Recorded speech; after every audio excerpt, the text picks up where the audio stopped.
नमस्कार। आज मैं आपसे कुछ मेडिकल चीज़ों के बारे में चर्चा करना चाहूँगा।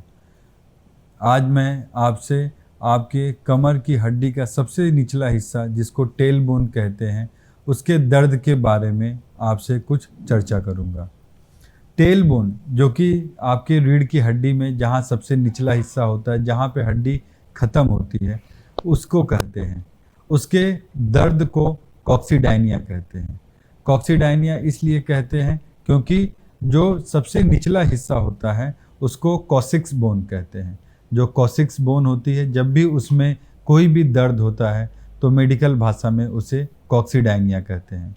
हमारे समाज में इस समस्या से बहुत लोग परेशान हैं, जिनको दर्द हमेशा परेशानी देता रहता है। आज मैं आपसे बताऊंगा कि कॉक्सीडायनिया हमें क्यों होता है, इसका इलाज कैसे कर सकते हैं और इस बीमारी से हम कैसे बच भी सकते हैं। कॉक्सीडायनिया जो हमारी कॉसिक्स बोन होती है, बाय बर्थ हम आपको दिखाना चाहेंगे कि ये जो हड्डी होती है ये इस प्रकार से एक सीधा अक्यूट एंगल पे होती है। ये मुड़ी नहीं होती, ये सीधा एंगल ऐसा बना होता है। ये हमें बाय बर्थ होती है।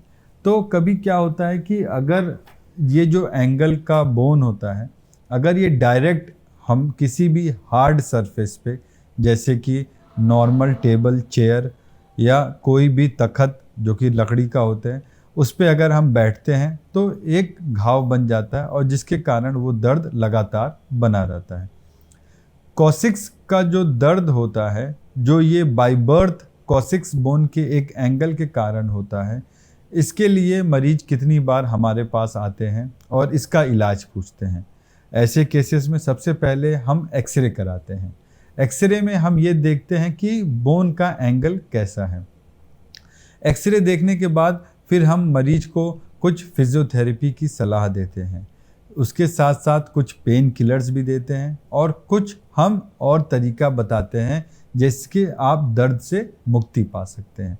जैसे कि आप एक चीज़ होती है, एक बेड होता है और उसमें जो होता है कि बीच में स्पेस होता है और उसको जो है कुशन, कॉसिक्स के लिए ही कुशन कहा जाता है उसको। उस कुशन का आप इस्तेमाल करेंगे तो उससे क्या होता है कि आपका जो टेल बोन है वो डायरेक्ट किसी हार्ड सरफेस पे नहीं टकराता है। इसको आप रिंग कुशन कहते हैं। जब आपको कहीं भी कड़ी हुई चीज़ पर बैठना है तो आप इसका सपोर्ट लेके बैठिए और इससे आपको आराम रहता है। दूसरा तरीका होता है, हम उसको कहते हैं सिट्स बाथ। सिट्स बाथ क्या होता है कि जो भी मरीज जिनको ये तकलीफ़ होती है, हम उन्हें यही सलाह देते हैं कि आप एक टब में गर्म पानी ले लें, गुनगुना, जो कि सहने लायक हो, और उसमें कम से कम 20 मिनट के लिए बैठें। इसको करने से क्या होता है कि जो आपकी टेल बोन होती है उसकी गर्म सिकाई हो जाती है और उससे वो दर्द को आपको आराम मिलता है। सिट्स बात आपको सुबह शाम 2 बार ज़रूर कर लेना चाहिए और इससे आप साथ साथ में अपनी दवाइयाँ जो चल रही हैं उसको भी खाते रहें तो उससे आपको आराम मिलता है। अगर आपको कॉसिक्स का पेन किसी चोट लगने के कारण होता है, जैसे कि हम आजकल सबसे ज़्यादा कॉमन कारण क्या होता है कि हमारे घर में पानी फैला होता है या कहीं पे कुछ फिसलन होती है जिसमें हम स्लिप कर जाते हैं, सीढ़ियों पे हम स्लिप करते हैं और सीधे हम अपने पीठ के बल पे नीचे गिरते हैं, जिसमें हमारा टेल बोन सीधे ज़मीन से टकराता है और उसके कारण जो होता है कि टेल बोन में एक घाव बन जाता है। ऐसे केसेस में जब हम एक्सरे करते हैं तो हमें टेल बोन में फ्रैक्चर भी दिखता है, लेकिन इसका भी इलाज हमें इसी प्रकार, जैसे मैंने आपको पहले भी बताया था, रिंग कुशन, सिट्स बाथ और आपको पेन किलर दवाइयों के साथ साथ हमें इसका ट्रीटमेंट करना होता है। कभी कभी क्या होता है कि बहुत दिन का इलाज करने के बाद भी दवाइयों से, फिजियोथेरेपी से और बाकी सावधानियों से भी हमें आराम नहीं मिलता है। तो ऐसे कंडीशन में हम दूसरी चीज़ें आते हैं, वो होता है इंजेक्शन।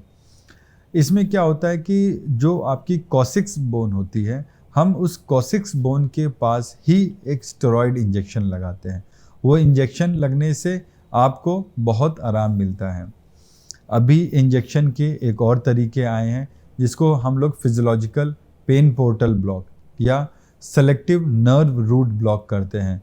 दिवाकर सर और एल प्रकाश सर ने इसका जो है हमें सबको इसके बारे में बताया था कि इस इंजेक्शन में क्या क्या कंपोजिशन होता है और इसको कहाँ पे लगाया जाता है। इस सेलेक्टिव नर्व रूट ब्लॉक से भी हम अपने कॉसिक्स के पेन को दूर हो सकता है। और अगर इन सब चीज़ों से भी हमें आराम नहीं मिलता है तो फिर इसके बाद हमें ऑपरेशन की भी ज़रूरत पड़ती है, लेकिन बहुत कम ऐसा होता है जिसमें ऑपरेशन की ज़रूरत पड़ती है। ऑपरेशन बहुत ज़्यादा देखा जाए तो साल में शायद 1 या 2 मरीजों का ही संभव होता है जो कि करवाते हैं, वरना बाकी सभी मरीजों को दवाइयों और फिजियोथेरेपी से ही ठीक हो जाता है। अगर दवा, फिजियोथेरेपी और रूटीन इन सब जांचों इलाजों से भी आराम नहीं मिलता है, तब हमें अपनी बीमारी के बारे में और पता करना पड़ता है कि हमें कहीं कुछ और तो नहीं है। तो उसके बाद फिर होता है इन्फेक्शन। इन्फेक्शन जो होता है, हड्डियों के इन्फेक्शन को हम मेडिकल भाषा में ऑस्टियोमाइलाइटिस कहते हैं। अगर हमारे टेल बोन में कोई इन्फेक्शन हो जाएगा तो वो हमें हमेशा दर्द देगा। नॉर्मल जो कॉक्सीडाइनिया होता है वो आपको दर्द तभी देता है जब आप उस पर बैठते हैं, कोई भी कड़ी चीज़ पर बैठते हैं। लेकिन अगर आपको ऑस्टियोमाइलाइटिस जैसे कि कॉसिक्स बोन का इन्फेक्शन हो गया है तो आपको वो दर्द हमेशा बना रहेगा। चाहे आप टहलेंगे, चाहे आप बैठेंगे, चाहे आप करवट लेटे रहेंगे, वो दर्द आपको हमेशा बना रहेगा। ऐसे कंडीशन में हमें एमआरआई की ज़रूरत पड़ती है, कुछ और ब्लड टेस्ट की भी ज़रूरत पड़ती है जिससे हम अपनी बीमारी के बारे में पता करते हैं। तो अगर दोस्तों आपको कॉसिक्स के पेन के कोई भी समस्या हो तो आप इस वीडियो को अच्छे से देखिए। अगर आपको कोई भी तकलीफ़ हो रही है तो आप हमारे पास Durga city hospital and trauma centre में आइए, इसका एक उचित परामर्श लीजिए, इलाज लीजिए और इससे आप इस रोग से आप एकदम आराम हो सकता है और आप दर्द मुक्त भी हो सकते हैं। धन्यवाद।